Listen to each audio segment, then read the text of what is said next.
So who would like to talk about days on market?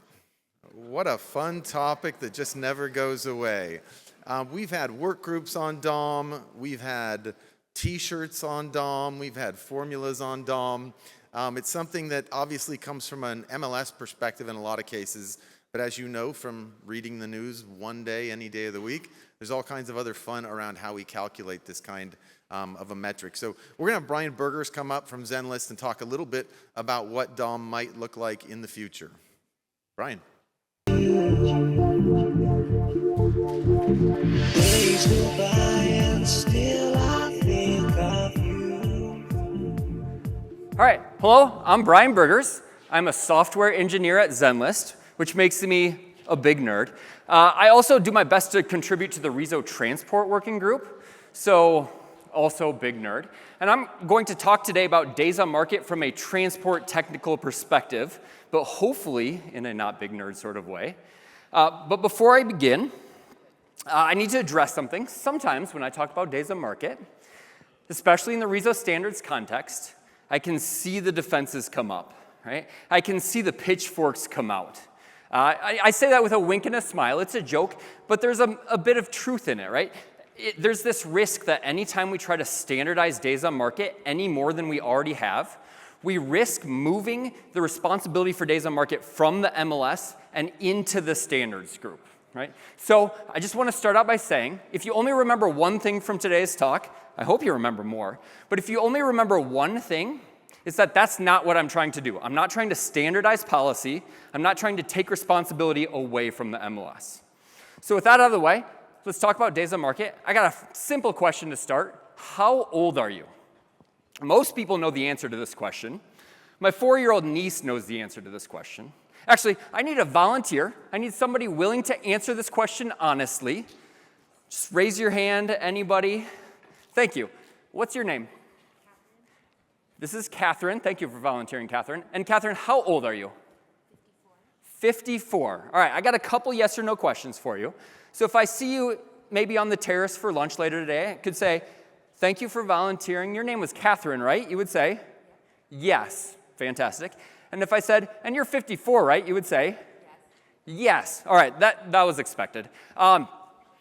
We are here in beautiful Tucson, Arizona today. In a little over a year, April 21, 2026, Sam expects to see all of you at the next spring conference in San Antonio, Texas. So back to my volunteer. If I saw you at the opening mixer in San Antonio, Texas in over a year, and I said, hey, your name's Catherine, right? You would say, yes. And if I said, and you're 54, right? You would say, no. Thank you for volunteering. You illustrated an important point. I was going to come up here and talk about something called the data validity period, but that's a mouthful, and it's almost lunch and I'm hungry, and I want to talk about food instead. So let's talk about shelf life. If I go to the market and I buy a bunch of bananas, and I eat one because I love bananas, they're delicious, and I set the rest on the counter, those bananas have a shelf life, a short shelf life. They're going to last anywhere between 1 day and 5 days, right? Anything beyond that, they're going to go bad. I either need to throw them away or make banana bread. That's one end of the extreme. The other end of the extreme is canned goods. Canned goods are the quintessential long shelf life product, right? People put them in their bomb shelter because they'll be good whenever they need them. People don't put bananas in the bomb shelter. Data also has a shelf life. Catherine gave me her name, and while names do change sometimes, names are a long shelf life piece of information. I can use that name for a long time into the future. She also gave me her age, and age is a shorter shelf life piece of information. It's going to last anywhere between a day and 365 days. If I don't know Catherine and I don't know anything else about her, I actually don't know how long that information is valid. Right? But we're at a real estate conference, so let's talk about the shelf life of some real estate data. Now, I work for Zenlist. We are a downstream consumer of MLS data. And I like to think that we are a responsible downstream consumer, which means that we use RESO standards to get updates at a regular interval, right? So if we receive an update from the MLS that says the standard status for the listing is active, how long can we use that information? 10 days, 20 days, 30 days later, if we haven't received another update from the MLS telling us the listing has changed, can we reasonably say that the standard status is active? Absolutely. If it wasn't, somebody would have told us about, or we would have received the update. That is a long shelf life piece of information. That is not what the emoji looked like on my computer. What about list price? If we receive an update from the MLS that says list price is $400,000, in 30 days, if we haven't received another update from the MLS telling us that listing has changed, can we show to our customer that the price is $400,000? Absolutely. That is a long shelf life piece of information. You probably know where I'm going with this, right? If we receive an update from the MLS that says days on market is 24, in 30 days, if we haven't received another update from the MLS that says the listing has changed, can we reasonably say that days on market is still 24? Absolutely not. That is a short shelf life piece of information. It's going to last anywhere between a minute and 24 hours. And if we don't know anything else about the MLS, we don't actually know how long that piece of data is going to last. That is a short shelf life piece of information. And this short shelf life causes problems. Days on market has a rotten banana problem. What are some of these problems? I'll try to go through them quickly. The first is accurate data. Several days after receiving an update, we can show list price, we can show standard status, we can show a lot of other fields very accurately. It's easy, we just show what we're given. But for days on market, it's a lot harder to be accurate. Either we need to go back to the MLS every night to get fresh days on market data, which some providers allow that and some providers don't, or we need to keep track of when we receive that data and try to estimate what days on market is. Problem number 2 is efficient communication. Yesterday, we heard Janine talk about using sequence IDs to get data efficiently. Coming out of the standards group, or the transport group, we have like entity events and webhooks to get data through our systems efficiently. But all of that efficiency goes out the window if downstream consumers have to go back to MLSs and download hundreds of thousands of listings every night just to get fresh days on market data. Problem number 3 is clear boundaries, right? We talked about how we want the MLSs to be responsible for days on market calculations. But if downstream consumers are going back to the MLSs every night to get fresh days on market data, which data should they be downloading? Every listing? That would be inefficient. That would be irresponsible because most of your listings are closed. They're not incrementing days on market, right? So instead, we either need to read all the white papers about all of your rules or reverse engineer your rules to know which listings to actually download, right? And that's blurring that's blurring those boundaries. Problem number 4 is multi-vendor collaboration. I keep talking about how we get our data from the MLS, but in this industry, that's not actually the way it works, right? Downstream consumers frequently talk to aggregators. Aggregators talk to web API providers. Web API providers talk to the RESO server or the database, right? And it creates this big game of telephone, right? And at every hop of that game of telephone, we don't actually know how fresh or how stale days on market is. List price, standard status, they go through that game of telephone unscathed. Problem number 5 is innovation, right? We, as downstream consumers, we want to show accurate data. But days on market is not a product differentiator. It's not why we're in the business, right? But we still are spending lots of time and energy, sometimes figuring out on an MLS by MLS basis, how we can display days on market accurately. And then we have these startups coming into the industry, and they're excited, and they got good ideas, and they want to provide value to the industry. But if they need to show days on market, they need to solve these exact same problems that we've already solved, taking time away from what they actually want to do, right? That's a failure of our standards. And problem number 6 is data shares. If you spent the last 5 slides tuning me out because, this is a downstream consumer problem, I got bad news for you. The trend in the industry is that MLSs are frequently sharing data with other MLSs, which means that MLSs are downstream consumers of other MLSs. So this does become an MLS problem. And this isn't a hypothetical problem. I've already spent time helping MLSs diagnose days on market issues with their data shares. So if days on market has all these rotten banana problems, what's the solution? Well, what would a solution even look like? What's the solution space? First of all, no pitchforks. We need to keep the responsibility for days on market in the MLS. There's a lot of good reasons for that, but the simplest one is if we don't, MLSs aren't going to adopt it, so it's not a useful solution. And the second is that we need to solve the rotten banana problem. Standard status, list price, those other fields don't have this problem because they're long shelf life. We only have this problem because days on market is a short shelf life piece of information. So how do we make days on market into a long shelf life piece of information? Well, let's start with something simpler.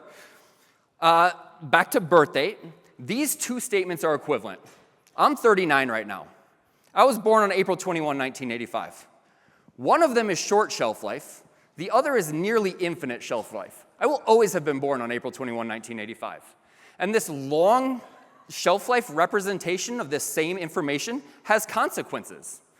I was going to put my own driver's license up here, but I'm a little bit nervous about creepers. So this is a generic South Dakota driver's license. And if you'll notice, it doesn't say age anywhere on here. The DMV is notoriously known as an inefficient system. But if they would put age on a driver's license, they would need to reissue driver's licenses to every person every year, making them even more inefficient. Instead, they use the longer shelf life representation, the date of birth, so that they don't need to reissue licenses nearly as often. So is that the solution for days on market? Can we just find the birth date of a listing? Unfortunately, that's not as simple as it sounds, right? Age is very simple. It just keeps going up and up and up, and as you get older, you really start to realize it just keeps going up. But days on market is more complex. It can increment for a while, and then it can pause based on rules within the MLS, and then it can start incrementing. So maybe we could find the birth date of a listing and account for all these pauses and resumes. But one, that starts to get kind of complex. And two, that starts to move responsibility from the MLS and into the standards organization. So that's not the solution. But the premise of that solution is good. The premise was we found some information that is the same as days on market but has a long shelf life. Is there any other information we can find that does that? Well, let's go back to birthdays again. All right. These four statements that are no longer on here, maybe I have a back button. Awesome. These four statements are equivalent. I was born on April 21, 1985. 10 years later, I turned 10. That's how birthdays work. If I told you that I turned 39 last April 21, you have enough information to know that I'll be 40 in 5 days, and you're all late for getting me a birthday present. It's okay, I forgive you. You can buy me a drink tonight. But there's something subtle I want you to notice. The first statement is one piece of information. The rest of the statements are two pieces of information. An age, which is short shelf life, combined with when I turned that age. And when we combine those, we get long shelf life information. If I told you that I turned 38 on April 21, 2023, you have enough information to unambiguously know when I was 38, when I was 39, and when I'll be 40. Now, for something as simple as age, that extra bit of information is unnecessary. But for days on market, it turns out to be really valuable.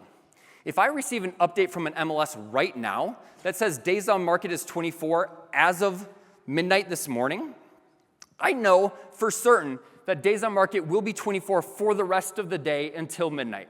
And then it will be 25 until the following midnight. And I can know that if I haven't received another update from the MLS saying the listing has changed, that days on market will be 54 in 30 days. But it also has another huge advantage.